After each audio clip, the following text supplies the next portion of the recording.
Bismillahirrahmanirrahim. Assalamualaikum warahmatullahi wabarakatuh.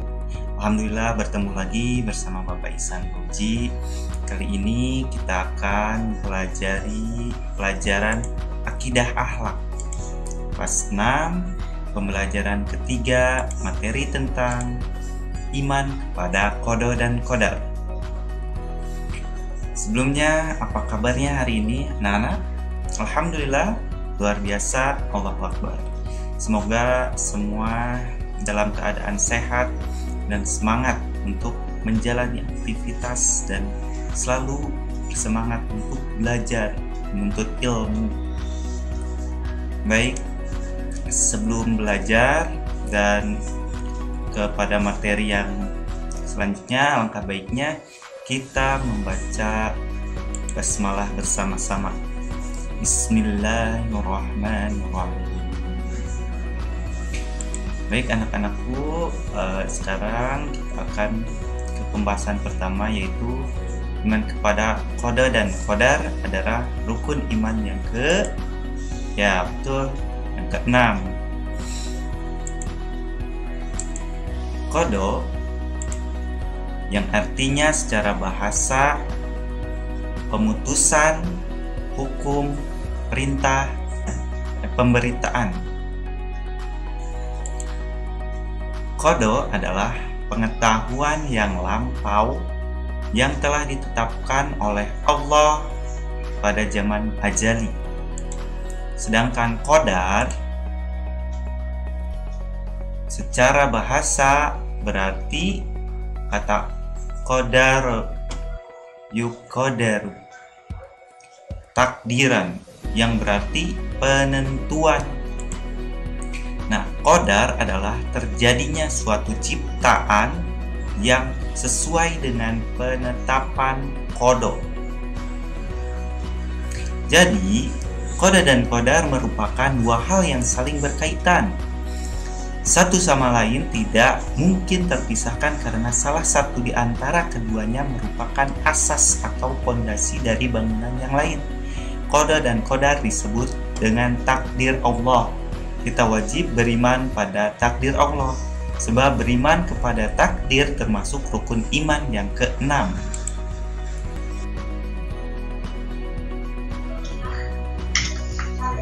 Allah telah berkehendak untuk menciptakan makhluk, dan Dia yang menentukan dengan qadar dan sifat tertentu. Allah Subhanahu wa Ta'ala berfirman, dan Dia menciptakan segala sesuatu, lalu menetapkan ukuran-ukurannya dengan tepat. Quran Surat Al-Furqan ayat 2. Allah mengetahui terhadap apa yang akan terjadi pada makhluk-makhluknya. Dia memerintahkan kepada Al-Qalam, pena, agar penulis di Lauh Mahfuz apa yang akan terjadi hingga hari kiamat. Semua benda yang bergerak dan diam yang ada di jagat raya ini adalah atas kehendak Allah Subhanahu wa Ta'ala. Apa yang dikehendaki Allah pasti terjadi. Sebaliknya, yang tidak dikehendakinya pasti tidak akan terjadi. Kelahiran, kematian, warna kulit, dan bentuk wajah adalah ketentuan Allah yang tidak bisa kita tawar. Kita tidak dapat menentukan kelahiran kita sendiri, warna kulit, dan bentuk wajah. Ketentuan Allah yang sudah ditentukan Allah pada zaman ajali disebut qada. Adapun ketentuan Allah yang ditetapkannya atas manusia setelah berusaha dan berdoa disebut qadar. Allah telah menentukan umur, rezeki, dan kematian manusia. Akan tetapi, manusia diberi hak untuk menentukan pilihan-pilihan hidupnya. Jika ingin pandai, ya ia harus belajar. Jika ingin kaya, maka ia harus bekerja. Jika ingin sukses, maka ia harus bersungguh-sungguh. Apa perbedaan qada dan qadar? Pertanyaan ini bisa membantu untuk menjawab. Suatu ketika, kalian ingin pergi ke kota X. Ada dua jalan di desamu untuk mencapai ke sana. Yang satu jalannya berliku-liku, terjal, serta jauh. sedangkan jalan yang satunya jaraknya lebih dekat dan halus. Kira-kira kalian pilih yang mana? Tentu, pilih jalan yang mudah dan cepat. Pilihan seperti inilah contoh dari qadar. Sedangkan untuk masalah sampai atau tidaknya, selamat atau tidaknya kalian ketika melewati jalan itu menjadi kehendak Allah. Kalian diberi kemampuan memilih jalan yang cepat dan mudah. Qadar Allah dapat diketahui setelah ada ikhtiar. Ikhtiar ialah bersungguh-sungguh dalam berusaha untuk memperoleh hasil yang paling baik. Qada dan qadar Allah disebut dengan takdir Allah. Kita wajib beriman pada takdir Allah sebab beriman kepada takdir termasuk rukun iman yang keenam. Nabi Muhammad SAW bersabda, yang artinya sebagai berikut. Yang dimaksud beriman ialah bahwa kamu percaya kepada Allah, para malaikatnya, kitab-kitabnya, rasul-rasulnya, hari akhir, dan takdir yang baik maupun yang buruk. Hadis riwayat Muslim. Takdir adalah rahasia Allah. Tak seorang pun yang dapat mengetahuinya. Barang siapa mengimani qada dan qadar, maka ia akan berusaha untuk menghindari bahaya.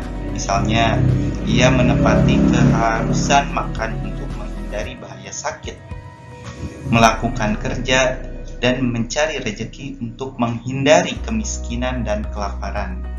Orang yang mengimani qada dan qadar Allah tidak akan putus asa ketika tertimpa suatu bencana. Juga tidak sombong ketika sukses. Manusia tidak boleh hanya menyerah pada takdir. Bangsa yang terbelakang harus berusaha dengan keras untuk maju dan mengubah sifat malas, tidak disiplin dan sembrono menjadi sifat yang bersemangat, disiplin dan teliti. Dengan demikian bangsa itu menjadi maju dan berkembang. Perhatikan firman Allah berikut. Sesungguhnya Allah tidak akan mengubah keadaan suatu kaum sebelum mereka mengubah keadaan diri mereka sendiri. Quran Surat Ar-Ra'd ayat 11. Dengan demikian, seorang muslim harus bergembira dan selalu optimis menatap masa depannya, sebab Allah akan memberikan takdirnya yang baik kepada para hambanya yang berprasangka baik kepadanya dengan sungguh-sungguh berikhtiar. Ketentuan baik dan buruk Allah Subhanahu wa Ta'ala. Warna kulitmu, kebangsaanmu, orang tuamu, dan tempat kelahiranmu adalah takdir Allah yang sudah tidak dapat ditawar dan dihindari lagi. Semua di luar kesadaran dan pemikiran. Inilah takdir Allah yang tetap dan sudah kita ketahui bersama. Sekarang bagaimana dengan orang yang berbuat baik dan jahat? Apakah perbuatan mereka juga termasuk takdir Allah? Apakah Allah menciptakan perbuatan atas manusia? Kalau begitu, layakkah orang yang berdosa karena takdir Allah mendapat siksa di neraka? Betul, ini takdir Allah juga. Takdir yang satu ini belum kita ketahui dan belum kita lakukan. Bukankah kita tidak tahu apa yang kita kerjakan esok? Jika kita tidak tahu apa yang kita kerjakan esok, mengapa kita merencanakan berbuat jahat? Bukankah manusia diberikan otak oleh Allah untuk berpikir?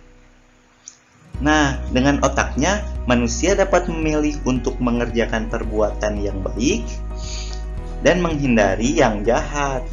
Jika ternyata manusia itu memilih berbuat jahat, bukankah itu lari dari takdir yang baik? Tidak bisa dikatakan bahwa orang yang berbuat jahat itu karena memang ditakdirkan Allah berbuat jahat. Orang yang berbuat baik itu karena memang ditakdirkan Allah untuk berbuat baik. Jadi, manusia diberi kebebasan untuk memilih apakah ia memilih jalan takwa atau jalan menuju dosa.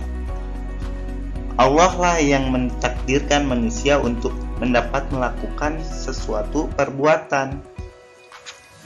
Nah, adapun dalam kehidupan sehari-hari, kita harus menerima kenyataan bahwa Allah menciptakan nasib manusia yang berbeda-beda. Ada yang menjadi pejabat, guru, petani, dan buruh. Tidak mungkin manusia ditakdirkan semua mempunyai nasib yang sama. Jika semua manusia menjadi pegawai, siapa yang akan menanam padi? Nah, yang kita lakukan adalah bertawakal kepada Allah, berusaha dan berdoa meraih prestasi yang terbaik. Sedangkan hasilnya kita serahkan pada Allah Subhanahu wa Ta'ala.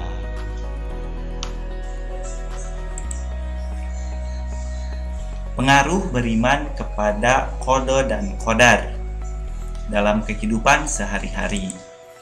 Yang pertama, keberanian, pantang mundur, dan tidak tunduk kepada kekuatan siapapun di dunia ini. Yang kedua, terbebas dari penyakit tinggi hati atau sombong. Ia cuma mampu berusaha, sedangkan yang memberikan keberhasilan adalah Allah Subhanahu wa Ta'ala. Yang ketiga, sabar dan tidak putus asa. Yang keempat, tenang dalam mengarungi kehidupan sebab segala sesuatu berjalan sesuai dengan takdir Allah. Dia Maha mengetahui sementara manusia tidak mengetahuinya. Yang kelima, semangat dalam beramal, bekerja, dan bertawakal kepada Allah. Selanjutnya, hikmah beriman kepada qada dan qadar. Yang pertama, terhindar dari segala bentuk kesyirikan. Yang kedua, mampu bersikap istiqomah dalam kehidupan sehari-hari. Yang ketiga, senantiasa bersikap waspada dalam hati-hati. Yang keempat, sabar dalam menghadapi segala permasalahan yang dihadapi. Yang kelima, terhindar dari sifat putus asa. Yang keenam, tenang dalam mengarungi kehidupan sebab segala sesuatu berjalan sesuai dengan takdir Allah.